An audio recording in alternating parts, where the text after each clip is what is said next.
being up this early. I think I'm thinking about big red drum. We're here in the front yard getting ready to run down to meet my buddy Captain Joe Tunstall, Carolina Traditions Guide Service. Get ready, it's gonna be a fun day.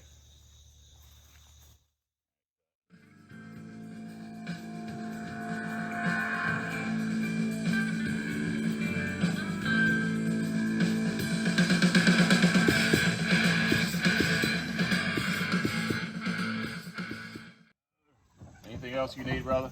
Good, man. Getting to the right time, dude. I think we're ready to roll. Excited to be out here with you this morning. The opportunity to go out there and chase a big one's there. I know it's not a guarantee, but pretty good shot. Yeah. The right time of year. It is, man. Let's see what we can do. Get rolling. Let's see what we can do. Now, most anglers will admit a lot of anticipation leads into these early morning trips, and it heightens as we first get out on the water. Now, the brotherhood that's built amongst these moments is among the most valuable assets we have here in coastal North Carolina.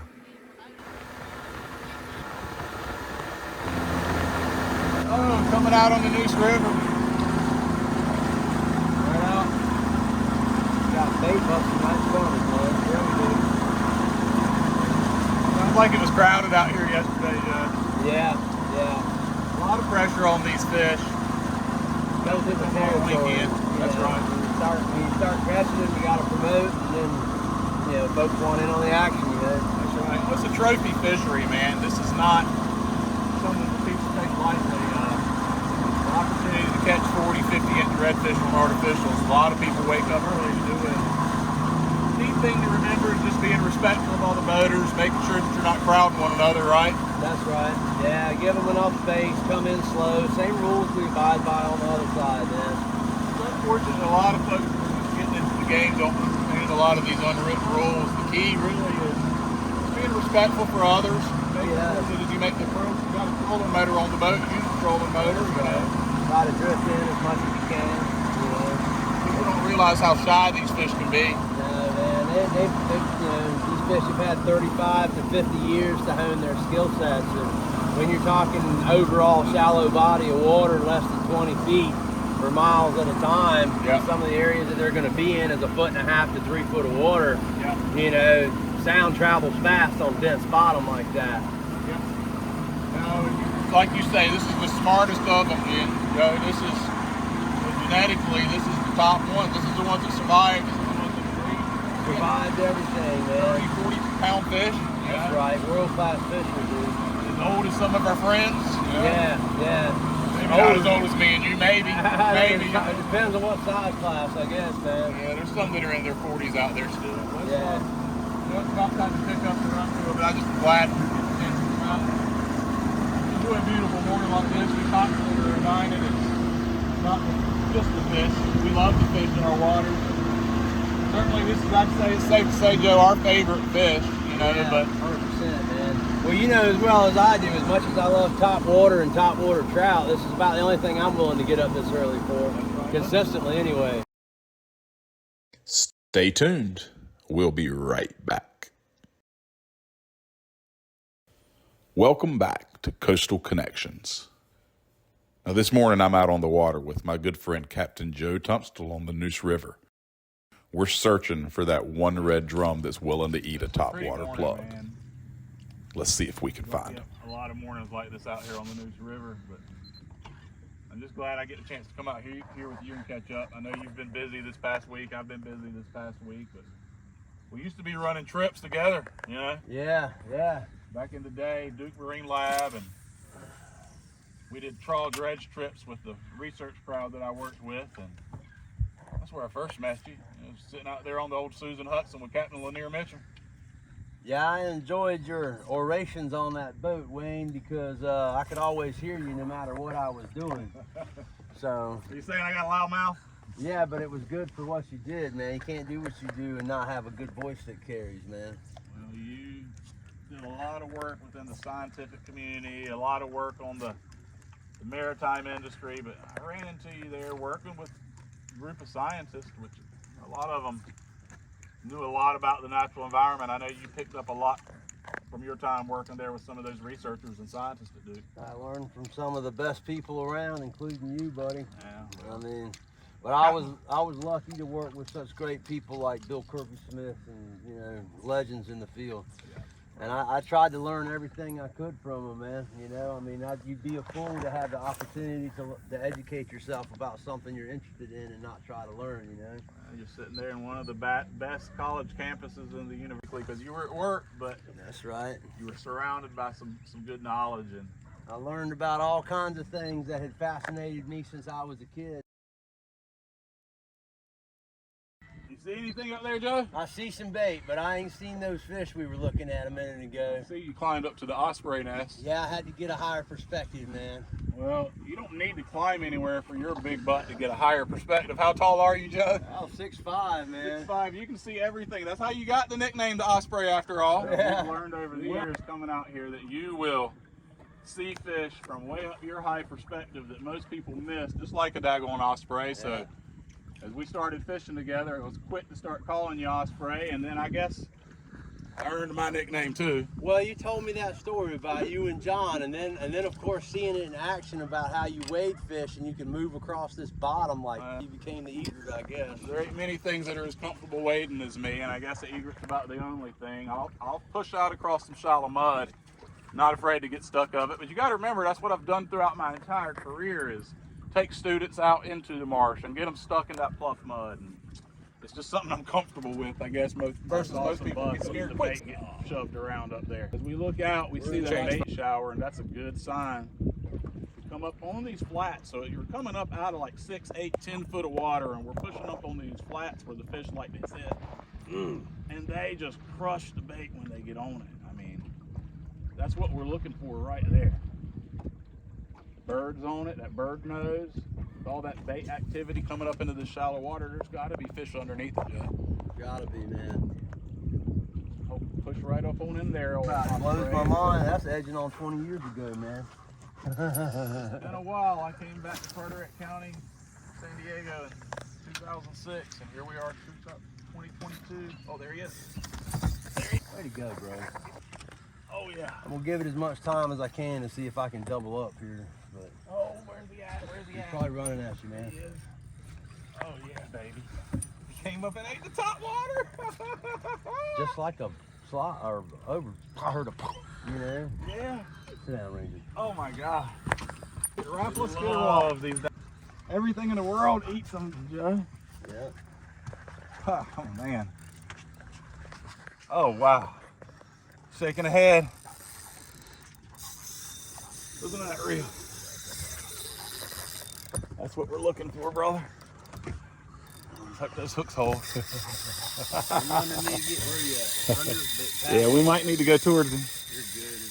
You just know this line ain't got so much line. Oh yeah. He is making that run, baby. Early morning out here on the Noose River. You know, this is a river that's got a lot of history. Nooseyacht. Well, right out here where we're at, they used to float logs to a mill, Wayne. That's right. This stretch out here has buried logs in it. Well, You know, they're probably 600 years old now. Native culture around our area is really strong too, Joe. You know that. I know we both like to study so many of the terms and words we use came from Croatan, Noosuk Trail. Yep. And really a lot of origins that we don't even realize, you know, twist translated by the English. You know. That's exactly right. This was a resource to that crowd back then. You know, they lived here off the land, native crowd, lots of man, I don't like tackle. This fish is fun. This was prime native stuff, man. When I used to walk these cliffs, when I had spare time. Yeah, spare time. When I'd walk these cliffs, Wayne, I was always looking for arrowheads and pottery, man. Yes, sir. Yes, sir. We were talking about that recently. There's a lot of history in our area, and these fish are a big part of it. You can just imagine 300 years ago, this time of year, an Indian camp over here to this park tour, you know, in this vicinity out here, and they'd be having a bunch of big redfish flayed out, smoking them for wintertime. You know what I'm saying? You hear about the oyster mounds, right? Oh yeah. Yeah, they Well, lived off the land, brother. They wouldn't have lived any other way. That's the only way they made it. Oh, we're getting close enough. We might get a glimpse of them here in a I'm gonna second. tell you right now, man, as ethical as I try to promote this fishery and preserve these fish, if we were living in them times like 300 years ago, I'd be smoking me some big redfish too, brother.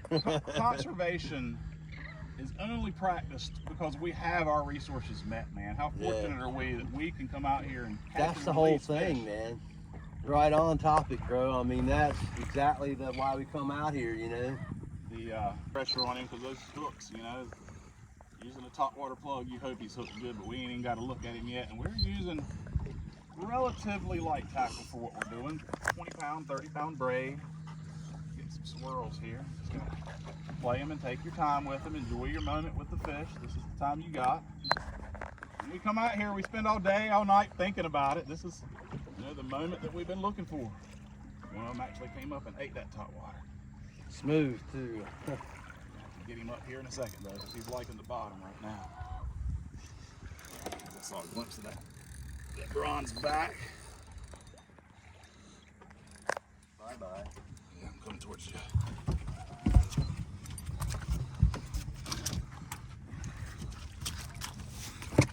They'll run you around the boat sometimes. Come on back up here, baby. Come on. Damn, he's all up under the boat. Yeah, you're coming back towards you.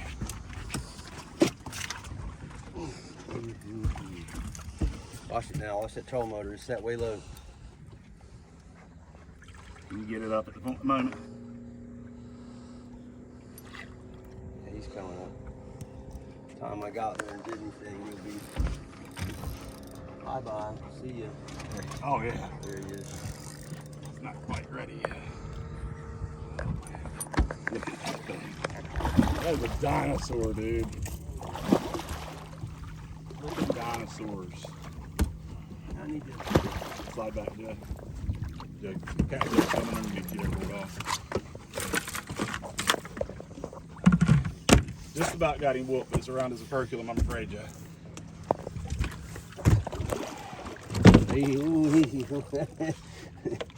Not quite yet.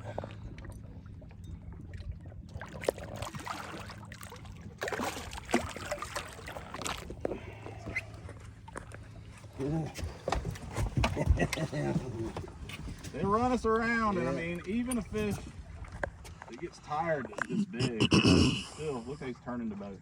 Look at him up there. Step over my shoulder.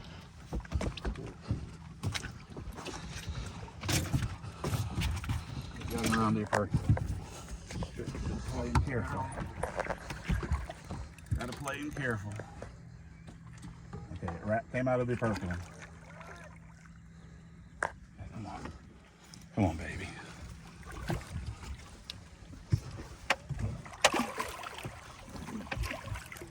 That's money shot right there. Just want to get him in. Lose this one, this one.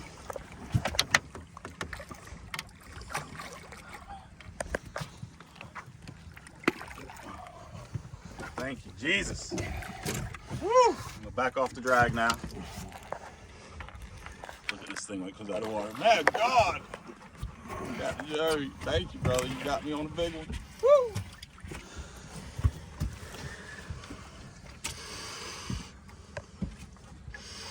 And get it this way so I can get it. Look at this. Oh my God. Hold on, hold on. You gotta be kidding me. Roll his tail out. Folks, look at that plug sticking out of his mouth. Look at that thing. The old speckled trout pattern. Raffle skitter walk, baby. Look at that tail. Dinosaur, dude. Boy. That's He's a broom tail. That ain't no one that got to the size early. This is what we came out here for. Absolutely stud. He ate that top water. We're gonna get him back in the water though, because we want to care for these fish. You know, they're important to us. We'll get Joe to pop that hook out real quick. He did have both of them in him, but so it was a good hook. I mean, right. Look at that pig belly, man. Oh my God.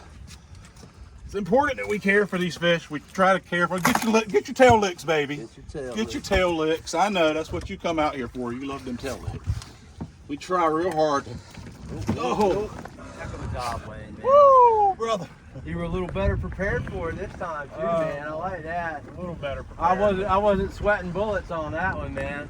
Well, you never know. I wanted to get him in the boat to get a good shot of him, but man, you were getting ready to release that one, and he ended up torpedoing herself or himself. The key to that is you're on the water every day, Joe. You're out here regularly. You've got a tight network. Your guide business, Carolina Traditions Guide Service, has been, well known now for tracing these fish. Not only when they move in to spawn, but year round, Joe. You're one of the few people that chase these fish and keep up with them throughout their entire year-long life cycle here in our waters. Like I say, we're going to blend some of the footage from fun day that we had offshore into this too. January, starting the new year off. That was a great day, brother. That's right. So a lot of folks don't realize that these fish are a year-round fishery for folks like you that stay on them. Stay on them. That's what it takes. You got to be able to put the time on the water. Well, Joe, we got it done. Yeah, we did, man. Had to get out here early before the crowds. We're sitting here right now on this flat, and I'm looking at 1, 2, 3, 4, 5, 6, 7, 8, 9.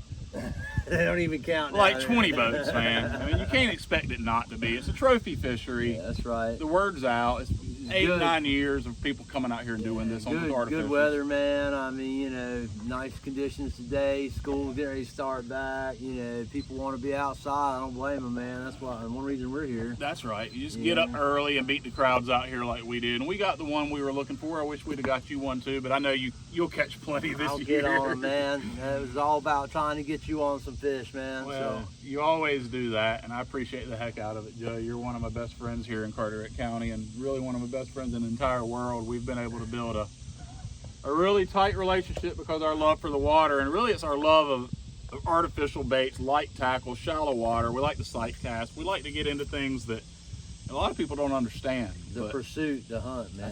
That's right. When we come out here, we're using relatively light tackle for the class of fish that we're fishing, and we're using mostly, and you saw it in the fish's mouth, but we're using artificial lures. The Rapala Skitterwalk is, I'm throwing this lure, Joe, That's a great one, man. It's 8 months out of the year. A lot of different colors. I really like the chrome. This speckled trout pattern I thought would look pretty hanging from a drum's mouth, and it sure enough did. It did, buddy. The walk the dog style baits get that click clack noise. Yeah.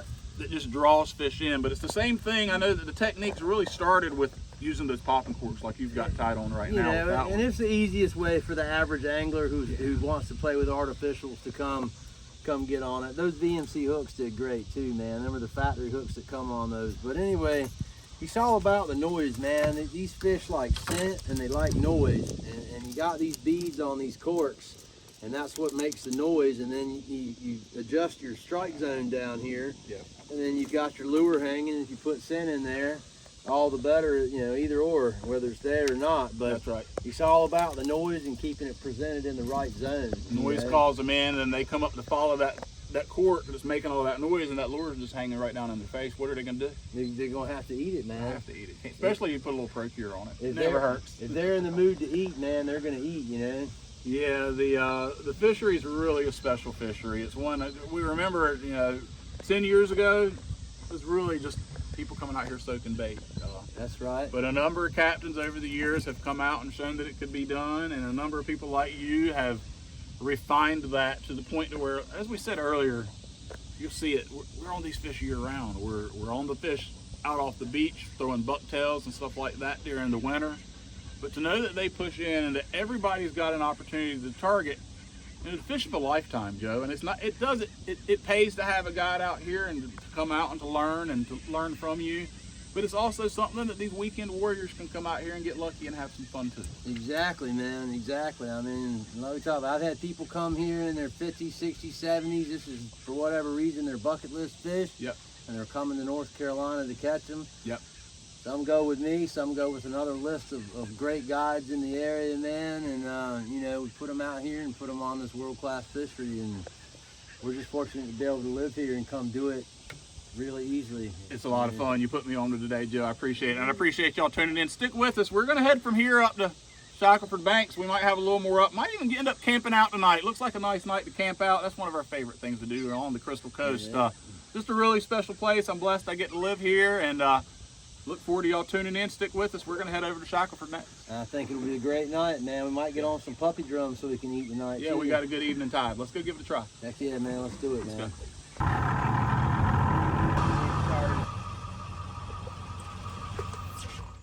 Oh, what a day. We're back to the dock. We just caught that one, but I'll tell you what, that's a fish of a lifetime. Fish like that are quality fish, and if you can go out on a morning, spend a couple hours on the water and catch one fish like that on an artificial plug, it really doesn't get any better than that. Now, we're not done yet. We've still got a lot planned for this weekend, as we're going to head now over to Shackelford Banks and set up a campsite, enjoy our evening. We've got forward to spending some more time on the waters. Summer's wrapping up. We're taking full advantage of these warm days, and knowing that winter will be here before we know it. We're just really fortunate to have this fishery here along our coast. And again, that one red drum was just enough. Made my day.